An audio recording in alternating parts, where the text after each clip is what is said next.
जाऊयात. का सहयोग है. उनके मदद के बिना नरेंद्र मोदी प्रधानमंत्री नहीं बनते. ये उधार की सत्ता है. नरेंद्र मोदी की सत्ता है, ये उधार की सत्ता है.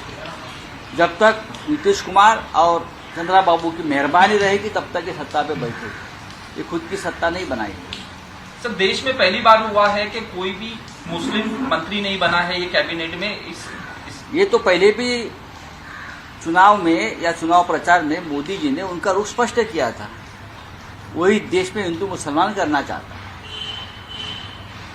मोदी जी को लगता है कि देश के मुसलमानों ने उनको वोट नहीं किया है, इसलिए मुसलमानों को मंत्री नहीं बनाया. लेकिन ये हमारे संविधान के खिलाफ है.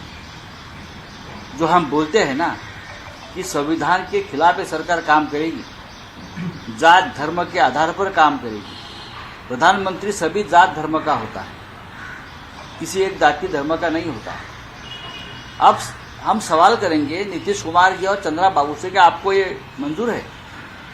मुझे लगता है कि अगर नरेंद्र मोदी ने नहीं बनाया है किसी मुस्लिम को प्रधानमंत्री, तो चंद्रा बाबू और नीतीश कुमार ने उनके कोटे से बनाना चाहिए. क्यों नहीं बनाया? क्या वो भी दबाव में आ गए बीजेपी के?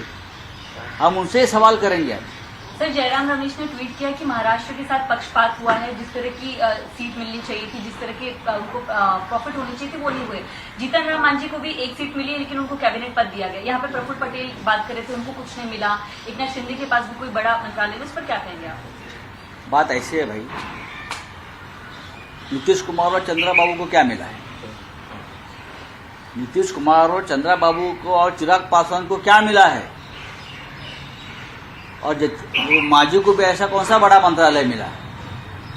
ना नीतीश कुमार जी को बड़ा मंत्रालय मिला है उनके पार्टी को, और ना चंद्रा बाबू को बड़ा मंत्रालय. रेलवे मांगते थे, लोकसभा का स्पीकर मांग रहे थे, कोई बोल रहा है अब फाइनेंस मिनिस्ट्री मांग रहे. क्या मिला क्या? आप देखिए ना, आप मुझे बताइए उनके पोर्टफोलियो क्या है. चंद्रा बाबू के 18 सांसद है टोटल, नीतीश बाबू की भी है 12-14 कुछ मुझे लगता है. उनको क्या मिला है? अगर उनको ही कुछ मिला नहीं तो उनको क्या मिलेगा? सर, महाराष्ट्र की तरह कर्नाटक भी थोड़ा नाराज नजर आता है. कह रहे हैं कि हमारे मंत्रियों को भी जो पोर्टफोलियो हमने डिमांड किए वो नहीं मिले. ये जो कुमार स्वामी को मिला है मोस्ट रिजेक्टेड पोर्टफोलियो, क्या हेवी इंडस्ट्री मिला है.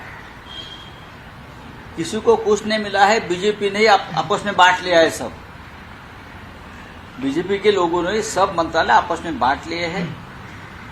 जो जिनके आधार पर ये सरकार बनी है, नीतीश कुमार जी हो, चंद्रा बाबू, चिराग पासवान, देवेगौड़ा जी की पार्टी, किसी को अब तक तो कुछ मिला नहीं है. मुझे लगता है ये सरकार टिकने वाली नहीं है. हाँ. ये सरकार टिकने वाली नहीं. सर, आपको लगता है इनसिक्योरिटी या स्टेबिलिटी की वजह से उन्होंने इतने सारे लोगों को ये पद नहीं दिया है जी मंत्रालय? हाँ, नरेंद्र मोदी और अमित शाह जी को एक मानसिकता मैं पहचानता हूँ. ये बहुत डरते हैं दूसरों से, दूसरों की ताकत से बहुत डरते हैं.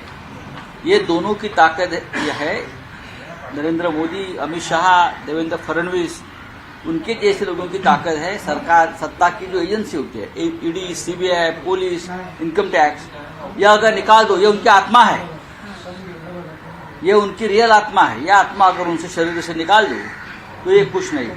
अभी देखो खेल शुरू करेंगे लोग. अब देखिए, कल फडणवीस का भाषण में सुन रहा था कि मैं भागने वाला नहीं हूं, मैं लड़ने वाला हूं. भाई, ईडी सीबीआई के हथियार बाजू में निकालो और लड़के दिखाइए. ED CBI, police, income tax एक बाजू में करो और मैदान में आकर दिखाइए. हमारे सामने 1 मिनट आप मैदान में नहीं टिकोगे. ईडी सीबीआई किस बात? ये जो एजेंसीज है, आप उनका मिसयूज करते हो और हमसे लड़ते हो. बाकी आपके पास है क्या? आप जैसे डरपोक लोग मैंने पूरे राजनीतिक मेरे जीवन में नहीं देखे. कल मोहन भागवत ने एक बड़ा बयान देते हुए कहा कि मणिपुर में जो हो रहा है वो गलत हो रहा है, उसको सरकार को हस्तक्षेप करना चाहिए. तो बोलिए सरकार को हटाइए, बोल के क्या होता है? मणिपुर में क्या हो गया, कल कश्मीर में क्या हो गया? मोहन भागवत जी आदरणीय है, बोलते हैं लेकिन सरकार तो उनके आशीर्वाद से चल रही है ना, बोलने से क्या होता है। लोकांची सेवा करताना अहंकार बाळगू नये असं सुद्धा ते एक बाबा प्रकार मग जे अहंकार बाळगतायत त्यांना सत्तेवरून कसं आठवता येईल पहा. आशीर्वाद कशाला देते आहे मग सरकारला. सर, मनोज जरांगे चुकीचा पाटील प्रचार केला ने गेला असं इस देखील समय मोहन बैठे भागवत म्हणतात. चुकीचा प्रचार केला, कुठला? संघाचा वापर केला गेला यामध्ये, या निवडणुकीमध्ये मोहन भागवत म्हणतात. मग चुकीचा तुम्ही तसं स्पष्टपणे सांगा, संघाचा आणि भारतीय जनता पक्षाचा संबंध नाही, जसं जे.पी. नड्डाने सांगितलेलं आहे. जे.पी. नड्डाने सांगितलं आहे आम्हाला संघाची गरज नाही. हे सरकार खाली घ्यायचा मोहन भागवतांना वाटत असेल. हे सरकार राष्ट्राच्या हिताचं नाही आहे, राष्ट्राच्या अखंडतेच्या हिताचं नाही. तर मोहनराव भागवत साहेबांनी हे सरकार खाली खेचावं, त्यांच्यामध्ये तेवढी क्षमता आहे. मनसेने बिनशर्त पाठिंबा दिला होता, मात्र मनसेला शपथविधीसाठी बोलवलं नसल्यानं एक प्रकारे अस्वस्थता मनसेमध्ये आहे.